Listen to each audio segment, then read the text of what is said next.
నాచారంలో అత్యాధునిక సౌకర్యాలతో నిర్మించిన బాలామృతం ప్లాంటును సీఎం రేవంత్ రెడ్డి ఇవాళ ప్రారంభించారు. అంగన్వాడీ పిల్లలకు మరింత నాణ్యమైన పౌష్టికాహారం అందించేందుకు తెలంగాణ ఫుడ్ ఇండస్ట్రీలో ఈ ప్లాంటును ఏర్పాటు చేశారు.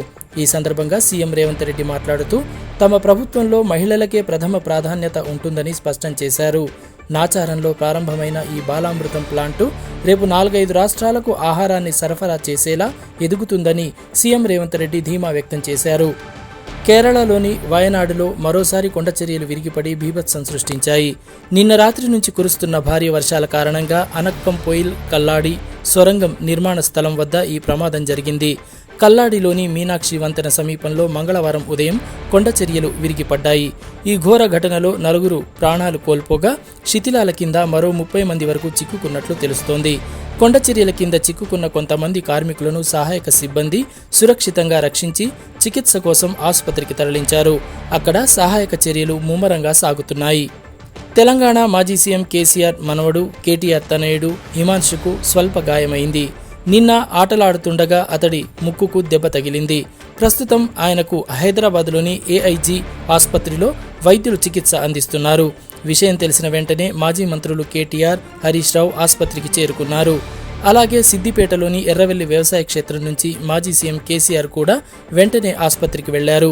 తన మనవడు హిమాన్షును పరామర్శించి అతడి ఆరోగ్య పరిస్థితి గురించి వైద్యులను అడిగి తెలుసుకున్నారు. ప్రస్తుతం హిమాన్షు ఆరోగ్యం నిలకడగానే ఉన్నట్లు సమాచారం.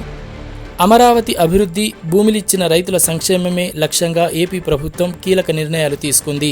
సీఎం చంద్రబాబు నాయుడు అధ్యక్షతన జరిగిన 63వ CRDA అథారిటీ సమావేశంలో పలు కీలక ప్రతిపాదనలకు ఆమోదం లభించింది.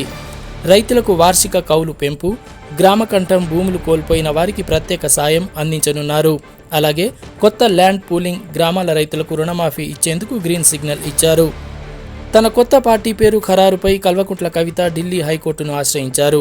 తెలంగాణ రక్షణ సమితి అనే పేరును తన పార్టీకి కేటాయించేలా ఆదేశించాలని కోరుతూ ఆమె పిటిషన్ దాఖలు చేశారు. అయితే ఈ పేరుపై ఎన్నికల సంఘం అభ్యంతరాలు వ్యక్తం చేసింది.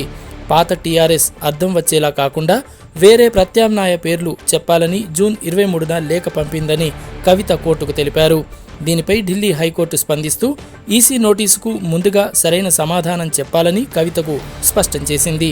ఈసీకి వివరణ ఇచ్చిన తర్వాతే కోర్టుకు రావాలని సూచించింది. ఇప్పుడున్న పరిస్థితుల్లో ఈ పిటిషన్ను విచారించడం అంటే ఎన్నికల సంఘం విధుల్లో జోక్యం చేసుకోవడమే అవుతుందని న్యాయస్థానం అభిప్రాయపడింది. ఆంధ్రప్రదేశ్ హస్తకళలను ప్రపంచ నలుమూలలకు తీసుకెళ్దామని AP deputy CM Pawan Kalyan పిలుపునిచ్చారు. విజయవాడ అంబేద్కర్ కళా వేదికలో నిర్వహించిన ఏపీ హస్తకళా మహోత్సవానికి ఆయన ముఖ్య అతిథిగా హాజరయ్యారు. ఈ సందర్భంగా మార్కెటింగ్ను మరింతగా పెంచగలిగితే అనుకున్న లక్ష్యాలను సులభంగా చేరుకోవచ్చని ఆయన అన్నారు. అలాగే హస్త కళాకారులను అనారోగ్య సమస్యల నుంచి కాపాడాల్సిన అవసరం ఉందని పవన్ కళ్యాణ్ స్పష్టం చేశారు. ముందుగా కళాకారులందరికీ ఉచిత ఆరోగ్య పరీక్షలు చేయించాలని, వారి పిల్లలు ఉన్నత చదువులు చదువుకునేలా తగిన ఏర్పాట్లు చేయాలని అధికారులను ఆదేశించారు. అమెరికా, ఇరాన్ మధ్య యుద్ధం ముగింపునకు ఒప్పందం కుదిరినా ఉద్రిక్తతలు తగ్గలేదు. తాజాగా హర్ముజ్ జలసంధి మీదుగా వెళుతున్న 2 వాణిజ్య నౌకలపై క్షిపణి దాడి జరిగింది.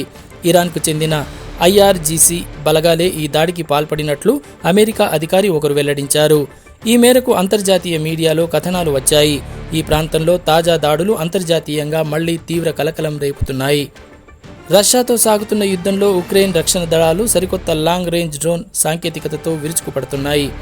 శత్రువుల వ్యూహాత్మక సైనిక స్థావరాలు, ఆయుధ గిడ్డంగులు మరియు భారీ ఆయిల్ రిఫైనరీలను లక్ష్యంగా చేసుకుని జరిపిన డ్రోన్ దాడుల అధికారిక విజువల్స్ను ఉక్రెయిన్ ఆర్మీ తాజాగా విడుదల చేసింది.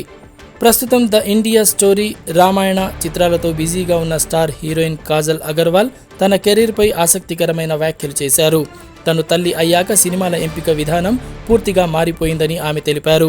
తన కుమారుడు నీల్ రాకతో బాధ్యత పెరిగిందని, తను చేసే సినిమాలను చూసి కొడుకు గర్వపడాలనే కథలను ఎంచుకుంటున్నట్లు చెప్పారు. నీల్కు రామాయణం అంటే చాలా ఇష్టమని, తాను ఈ సినిమాలో మండోదరి పాత్ర పోషిస్తున్నట్లు చెప్పగానే వాడెంతో ఉత్సాహపడ్డాడని కాజల్ వివరించారు. యష్, రణబీర్ కపూర్, సాయి పల్లవి ప్రధాన పాత్రల్లో నితేష్ తివారీ దర్శకత్వంలో వస్తున్న రామాయణ్ పార్ట్ 1 సినిమా ఈ ఏడాది దీపావళి కానుకగా విడుదల కానుంది.